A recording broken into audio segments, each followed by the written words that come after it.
Hey, all, Scott Horton here. I want to tell you about this great new book, Livin' La Vida Barocca, American Culture in an Age of Imperial Orthodoxies by Thomas Harrington. While he comes from the left, Harrington has little time for much of what is passed off under that label today. Like us libertarians, he puts peace and freedom first. The book's got great essays on American fascism, empire, the Israeli occupation, the left and Obama, liberalism in the state, and some interesting lessons from the history of Imperial Spain. Livin' La Vida Barocca by Thomas Harrington. Check it out at scotthorton.org/books or scotthorton.org/Amazon. All right, you guys, welcome back to the show. I'm Scott Horton. This is my show, The Scott Horton Show. Back to more of those clips from Bill Kristol's interview of Dick Cheney in just a little bit. But now we go to Stephen Zunes from Foreign Policy in Focus. That's FPIF.org. And here he is reprinted at original.antiwar.com/Zunes. Spelled like Zunes. That's how everybody says it when they say it wrong. He, of course, writes for Peace Voice and is professor of politics and coordinator of Middle Eastern Studies at the University of San Francisco. Again, FPIF.org for Foreign Policy in Focus. Welcome back. How are you doing, Stephen? Great to be with you. Very good to have you here. Very important piece that you've written. I do hope everyone will take a look at this, maybe help pass it around a bit. Because in context of talking about the legalities of the different, enforcement mechanisms of war crimes, this and that, in the context of the politics of the U.S. Congress, boy, do you sure tell a story of what the Israelis have done to the people of the Gaza Strip again. Well, briefly, in 7 weeks of attacks on the crowded, besieged Gaza enclave, 1,500 Palestinian civilians were killed, along with several hundred Hamas fighters. More than 500 of those civilians were children. About 18,000 homes were destroyed, leaving over 100,000 people homeless. It was devastating. Hamas was, meanwhile, lobbing rockets into Israel. Fortunately, did not do anything close to the damage. 5 civilians were killed on the Israeli side. But what's striking about all this is that while polls show most Americans either blame both sides or blame, believe Israel's primarily responsible, a bipartisan majority of Congress, huge majorities, have gone on record saying that Hamas was exclusively responsible, and that Israel bore no responsibility, in effect, for the 1,500 civilians killed, which is quite remarkable. I mean, it's one thing to say, oh, Israel has a right to exist, that Hamas shouldn't, lob rockets into Israel, Israel has a right to self-defense. I mean, yeah, that's all quite reasonable.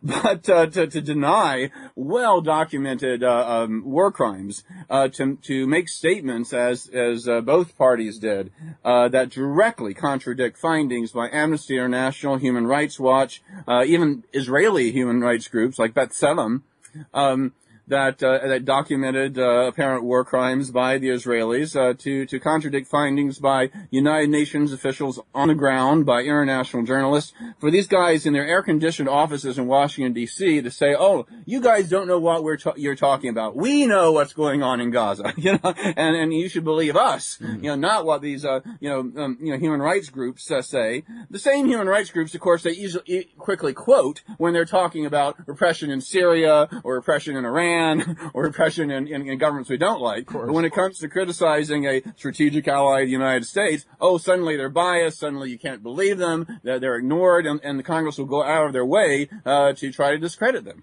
Mm-hmm. Well, and they even, I think, as you write here, they sort of just, by definition, exclude the possibility that the Israelis could be responsible for the death even of anyone, I guess even of the Hamas guys that they're targeting and killing, that those guys are all just basically committing suicide by cop, and anyone who happens to be nearby them, who also get killed, all of the responsibility just because of, words must belong to Hamas, cannot belong to the IDF or their political leaders, period.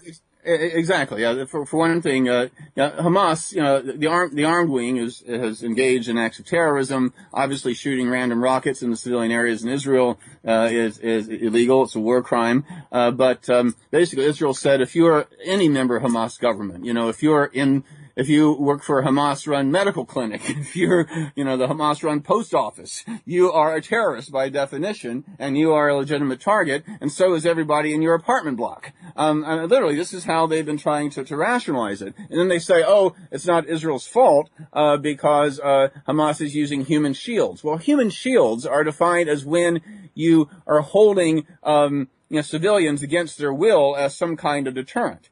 And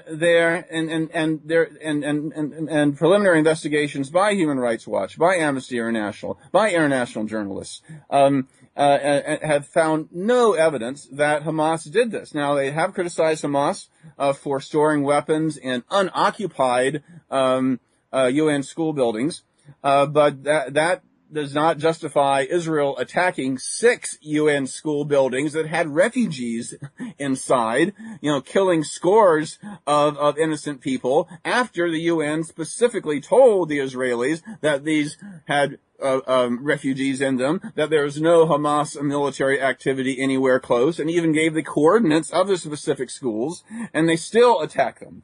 All right, now, hold on one second. And I'm sorry, because there's so much to cover here, but this is so important. What you say sounds unbelievable. Or even if, okay, maybe that happened, I don't know, I wasn't paying attention a few weeks ago, when you say this took place, but, it must have been an accident. 6 times, it must be Hamas's fault somehow. How in the world, tell us this story. Explain what you mean that the Israelis attacked schools full of refugees on 6 different occasions. There are 6 separate schools that were attacked by Israel. In 3 of them, there were fatalities, totaling 46 civilians, including 10 UN staff members.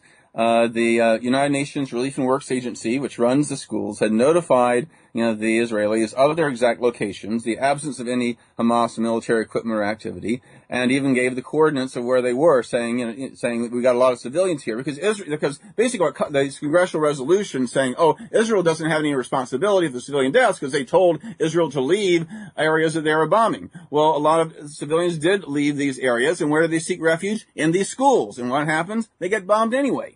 And so then Hamas said, maybe it's not a good idea to flee because it might even increase your chances of getting attacked. So then Congress says, see, the Hamas is using human shields by telling people they should stay put when Israel told them to leave. I mean, they're twisting all this, they're twisting this information to try to desperately to try to justify for these kinds of killings. Let me quote from some of these congressional resolutions. Very quickly, this break is creeping on us here. They're saying that Israel, a Senate resolution passed by unanimous consent that claimed that the government of Israel has taken significant steps to protect civilians in Gaza. Israel's attacks have been focused on terrorist tactics. A House resolution, Israel goes to extraordinary lengths to target only terrorist actors, et cetera, et cetera, et cetera. All right, hold it right there. We'll be right back, everybody, with Stephen Zunes. Go to original.antiwar.com/Zunes for Gaza and the bipartisan war on human rights. 1 sec.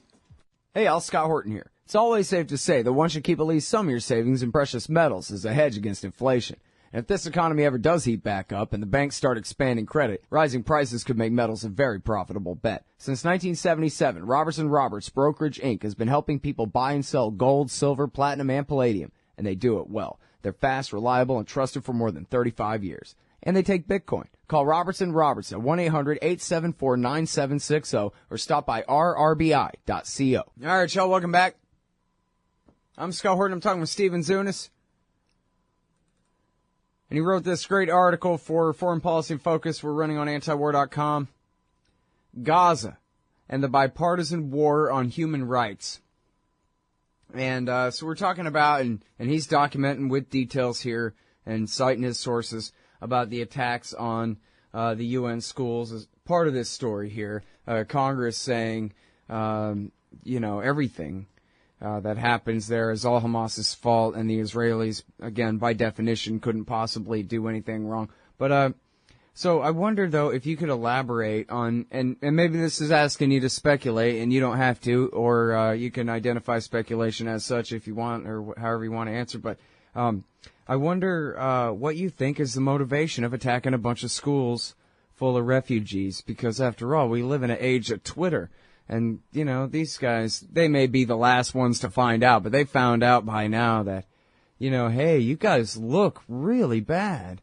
And people who used to like you are saying, come on, that's too many UN schools full of refugees to be an accident at this point. And that's the kind of thing that, you know, a bad guy might do, not our friends, the plucky little Israeli Democrats. What is going on here? And so I wonder what's more important for them to accomplish by doing such, that it overrides the absolutely horrible public relations on a global scale for the state of Israel going forward, Stephen? Well, I think the main reason is they know they have the a superpower umbrella protecting them, that the United States will not eliminate or reduce the billions of dollars of military aid and other support we provide that government. Well, sure, I mean, no doubt there will be no consequences, but so still, why do it? Just for the fun of it? Yeah, no, I mean, I think, I don't know what motivates them. I haven't seen any evidence. They're deliberately just trying to kill children. But I think they're basically saying that, if you're fighting terrorism, that basically you don't have to worry about it. That if we can kill one terrorist, who cares if we, kill, dozens of other people in the process? And there also, and there may indeed be individual tank commanders or whatever who are, racist and extremist enough to get off on killing Palestinian children. I don't know, but, it's, basically they take this idea that, if you're dealing with a ruthless group like, Hamas, there's no limits to what you can do. And what's rather frightening about this is, again, the language that the congressional resolutions have that are basically rewriting international humanitarian law to basically, to prove this, have implications far beyond Israel-Palestine. In fact, one of the House resolutions that was accusing Hamas of using human shields, therefore giving Israel a carte blanche to kill as many people as they wanted, claimed that ISIL was using human shields as well. Well, guess what? Within weeks, the United States started bombing Syrian and Iraqi cities. There's so the implications there are rather disturbing. Actually, for that matter, you can justify Assad's regime slaughtering civilians in Syrian cities, as he's been doing for the past 3 years. They claim that Hezbollah used human shields back in 2006. What's interesting about that is that they had some detailed, not just preliminary reports as we've gotten so far regarding Gaza, but very detailed reports with top human rights investigators, forensics experts, and others who went into South Lebanon after the 2006 invasion. And again, we're very critical of Hezbollah on a whole number of marks, including, of course, sending missiles and killing civilians in Israel, but they found absolutely no evidence of human shields. And Amnesty International said that. Human Rights Watch said that. Even a report from the U.S. Army War College said that. And yet, here's Congress completely rewriting history and saying that Hezbollah, constantly used human shields. I mean, these guys, so it's not just a matter of a bias. These guys have a bias. It's not a bias for Israel. These guys have a bias against reality. Yeah. Well, it's not even just that they're lying, too. They're lying about what words mean. So if you live in a tiny little urban prison and you dare to be in an urban place while you resist it all, then anyone nearby you in that close environment, you are using them as a shield. Well, I mean, no. As you said, we already know what that means in real life, to use somebody as a human shield. And we can just type it into Google Images and see pictures of Israelis tying little Palestinian kids to the front of their trucks, or marching them at gunpoint down the path like John Kerry in the Mekong Delta, that people can read about at Counterpunch. And so anyway, that's what a human shield is. Everybody knows that, but they just lie about what words mean in order to get away. They just redefine things and get away with it. Yeah, exactly. And it's and then I mean, there's all sorts of stuff they made up in there. They're saying that, for example, that Syria was training and supplying the Hamas, to attack Israel. Well, Hamas and Syria don't get along. In fact, they're enemies. Hamas is actually supporting armed Palestinian refugees in the Yarmouk refugee camp outside Damascus that are fighting the Syrian regime. The Syrians closed down their small diplomatic office they had in Damascus years ago, and yet, here they have this, Congress goes on record insisting that, that none of that ever happened. And in fact, that Syria is actively training and making these attacks possible. I mean, it's just amazing that these folks, being so out of touch with reality for ideological purposes. And let me ask you this. These were supported by the leadership of both parties. They were adopted by unanimous consent. Now, that doesn't literally mean unanimous. Technically, any member of the House or Senate could block these resolutions, but, half the time they're snuck through and there's hardly anybody on the floor or anything like that. But the fact that they forced this, forced this through without real debate, without a roll call vote, and done with the consent of both major parties it just really shows how broad this consensus is. And what's also disturbing about me is that you had both liberal Democrats and libertarian Republicans who should know better, who should say to their leadership, "Hey, cut this out. This is ridiculous," and raise hell. Were largely silent. Yeah. Well, and now, and really these resolutions don't do anything other than allow Congress to paint red targets on the American people, basically, right? It's not like, or